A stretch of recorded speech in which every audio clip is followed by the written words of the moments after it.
new novel.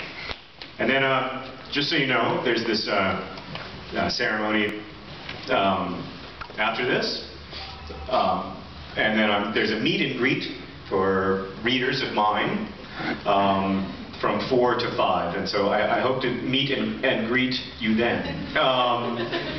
And chat and sign and answer questions and stuff. But in the meantime, here in the last 7 minutes, let me read this story to you. So my new story is about these two kids, Hazel Lancaster and Augustus Waters. And Hazel and Augustus both have cancer, although they have very different prognoses. And I'm going to read you a scene where they meet each other. These two kids. I think all you need to know is that Hazel has to go to this horrible cancer kids support group that she doesn't want to go to. And that Augustus has unexpectedly shown up today. Yeah, so. I didn't want to take the elevator down to support group because taking the elevator is kind of a last day's activity among support groupers, so I took the stairs. I grabbed a cookie and poured some lemonade into a Dixie cup and then turned around. A boy was staring at me. I was quite sure I'd never seen him before. Long and leanly muscular, he dwarfed the molded plastic elementary school chair he was sitting in.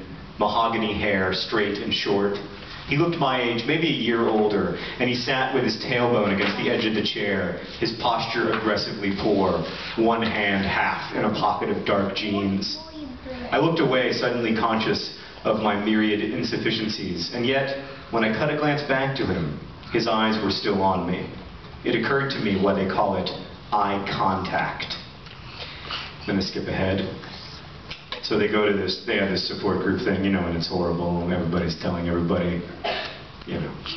If you've ever been to a support group, I don't have to tell you about it. And if you haven't, you can just read my book. The support group leader, who's this guy named Patrick, asks Augustus what his fears are. And Augustus says, I fear oblivion. And the support group leader says, would anyone like to speak to that? And Hazel, the narrator of the novel, now says, I hadn't been in proper school in 3 years. My parents were my 2 best friends. My 3rd best friend was an author who did not know that I existed. I am not the hand-raising type. When there is a call for volunteers, it is my lifelong policy to demur politely. And yet just this once, I decided to speak. I half raised my hand, and Patrick, his delight evident, immediately said, Hazel. I was, I'm sure he assumed, opening up, becoming part of the group. I looked over at Augustus Waters, who looked back at me. You could almost see through his eyes, they were so blue. There will come a time, I said, when all of us are dead. All of us. There will come a time when there are no human beings remaining to remember that anyone ever existed or that our species ever did anything. There will be no one left to remember Aristotle or Cleopatra, let alone you. Everything that we did and built and wrote and thought and discovered will be forgotten, and all of this, I gestured encompassingly, will have been for naught. Maybe that time is coming soon, and maybe it's millions of years away, but even if we survive the collapse of our sun, we will not survive forever. There was time before organisms experienced consciousness on this planet, and there will be time after. And if the inevitability of human oblivion worries you, you should just ignore it. God knows that's what everyone else does. I'd learned this from my aforementioned 3rd best friend, Peter Van Houten, the reclusive author of An Imperial Affliction, the book that is as close a thing as I have to a Bible. Peter Van Houten is the only person I've ever come across who seems to A, understand what it's like to be dying, and B, not be dead.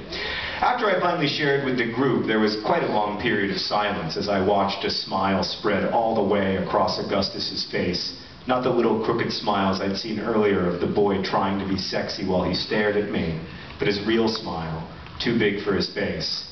God damn, Augustus said quietly. Aren't you something else? I'm going to skip ahead to when they go upstairs. This is the last thing I'll read.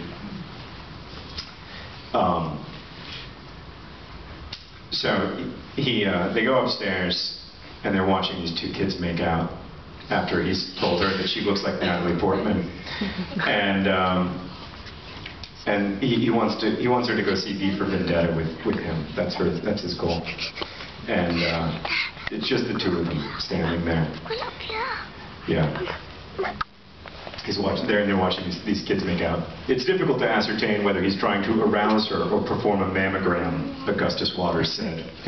Then he reached into his pocket and pulled out, of all things, a pack of cigarettes. He flipped it open and put a cigarette between his lips. "Are you serious?" I asked. "You think that's cool? Oh my God, you just ruined the whole thing." "Which whole thing?" he asked, turning to me. The cigarette dangled unlit from the unsmiling corner of his mouth. "The whole thing where a boy who is not unattractive or unintelligent or seemingly in any way unacceptable stares at me and points out incorrect uses of literality and compares me to actresses and asks me to watch a movie at his house.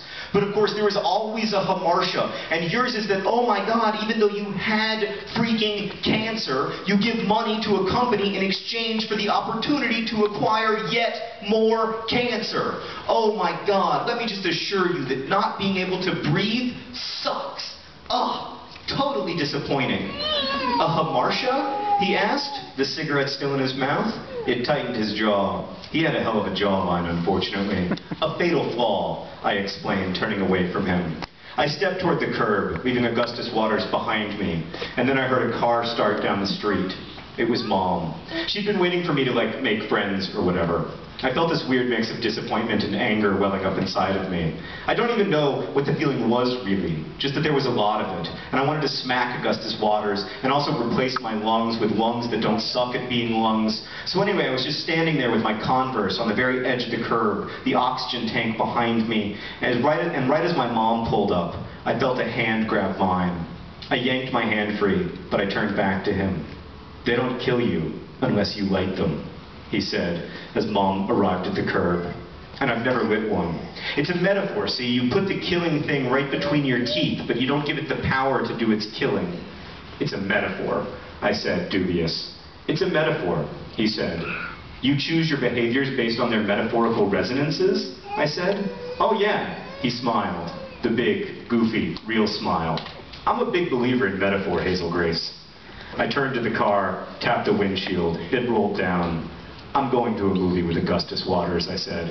"Please record the next several episodes of the America's Next Top Model Marathon for me." That's all. Thanks.